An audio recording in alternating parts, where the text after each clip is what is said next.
नमस्कार दोस्तों, कुंडली टीवी पर आप सबका स्वागत है। कल 25 जुलाई यानी सावन कृष्ण पंचमी पर देश के विभिन्न भागों में नाग पंचमी का त्योहार मनाया जाएगा। इस दिन घर में गोबर से नाग बनाकर और मंदिर में जाकर इनकी पूजा की जाती है। इसके अलावा नाग पंचमी के विशेष अवसर पर इन्हें दूध पिलाने का भी विधान है। लेकिन क्या सांपों को दूध पिलाना सही है और क्या शास्त्रों में इस बात का वर्णन है? नाग पंचमी से जुड़ी स्पेशल जानकारी लेने के लिए इस वीडियो को अंत तक जरूर देखें, क्योंकि आज हम इस वीडियो में आचार्य इंद्रदेव जी से जानेंगे नागों का दूध पिलाना कितना सही है और कितना गलत। तो आइए जानते हैं। नाग पूजन बहुत ध्यान से करना चाहिए।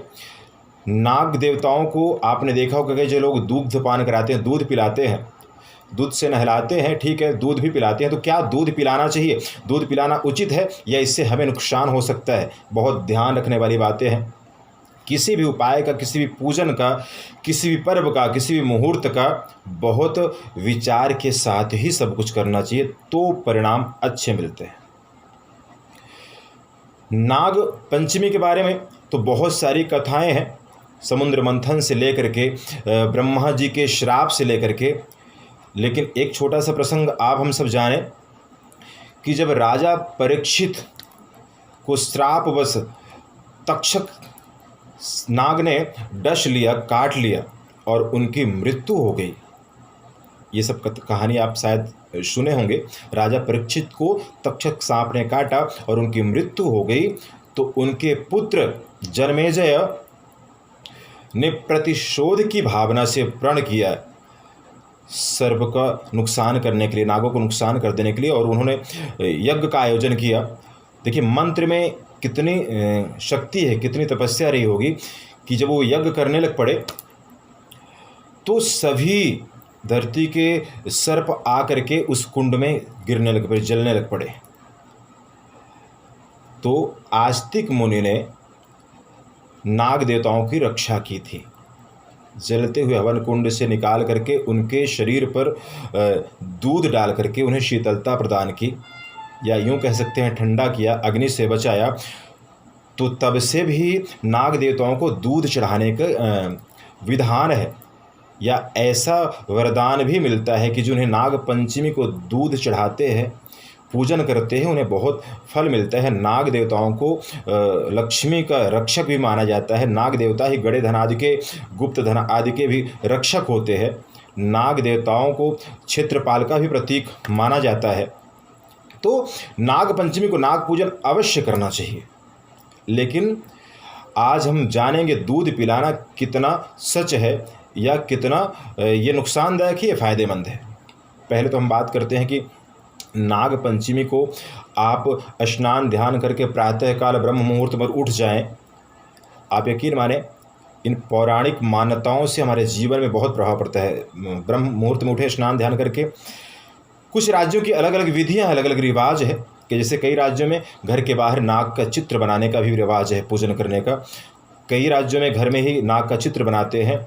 अगर आप ऐसा भी करें तो उत्तम है, नहीं तो आटे का भी नाग आप बना सकते हैं, गोबर का भी नाग आप बना सकते हैं, चांदी का, तांबे का, सोने का, जैसा भी आपका सामर्थ्य हो नाग बनाएं, और एक लकड़ी के पीढ़े पर बिछा करके, वस्त्र बिछा करके, एक थाली परात रख करके उसमें उनकी स्थापना करें, और उसके बाद दूध, दही, शहद, घी, शक्कर, पंचामृत से पूजन करें। दुर्वा, घास आदि, सेवई आदि प्रसाद बनाकर भगवान को अर्पण करें। नाग देवताओं को धूप दीप से पूजन करें, प्रार्थना करें।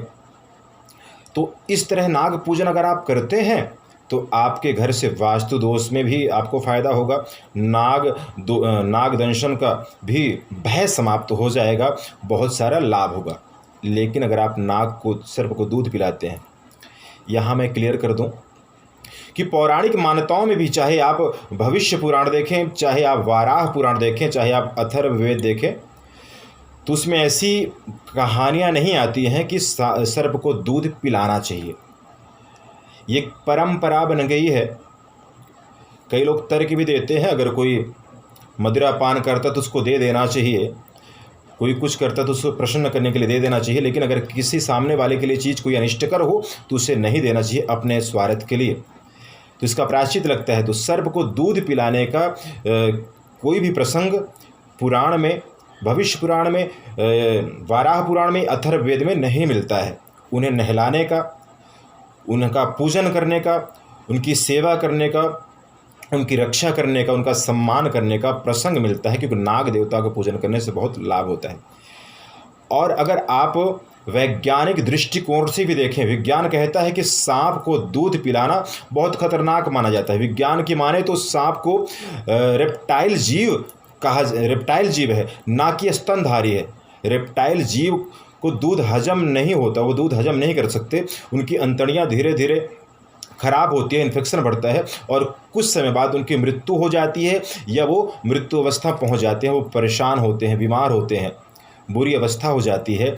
इसलिए सर्प को दूध नहीं पिलाना चाहिए। सर्प को दूध से स्नान करा सकते हैं आप, सर्प का पूजन कर सकते हैं, लेकिन सर्प देवताओं को अपने हाथ से दूध नहीं पिलाना चाहिए। वैज्ञानिक दृष्टिकोण से भी अगर आप कहीं भी देखेंगे, कहीं भी सर्च करेंगे, पता करेंगे, तो वैज्ञानिक दृष्टिकोण से भी ये सांपों के लिए बहुत नुकसानदायक माना जाता है दूध।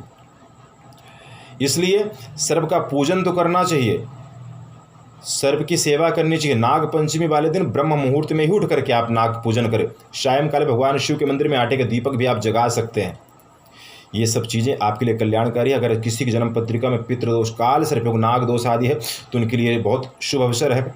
आप उस दिन नाग नागिन के जोड़े दान करें। भगवान शिवलिंग के ऊपर बेलपत्री, दूध, दही, घी, शक्कर आदि से पूजन करने के बाद युगल जोड़ा, नाग नागिन का जोड़ा दान कीजिए, प्रसाद चढ़ाएं, दीपक दान करें। लेकिन अगर आप बहुत अच्छा करना चाहते हो तो अगर काल सर्पयोग से पीड़ित है तो नाग शांति ही कराएं, भगवान शिव का अभिषेक आदि करें तो आपका कल्याण होगा। बहुत बहुत धन्यवाद। जय माता दी। इसी तरह की और भी जानकारी लेने के लिए हमारे चैनल को सब्सक्राइब करें और नई वीडियो की नोटिफिकेशन के लिए बेल आइकॉन दबाएं। अगर आप ये वीडियो फेसबुक पर देख रहे हैं तो वीडियो को लाइक और शेयर करें। साथ ही अपनी राय कमेंट बॉक्स में जरूर बताएं। धन्यवाद।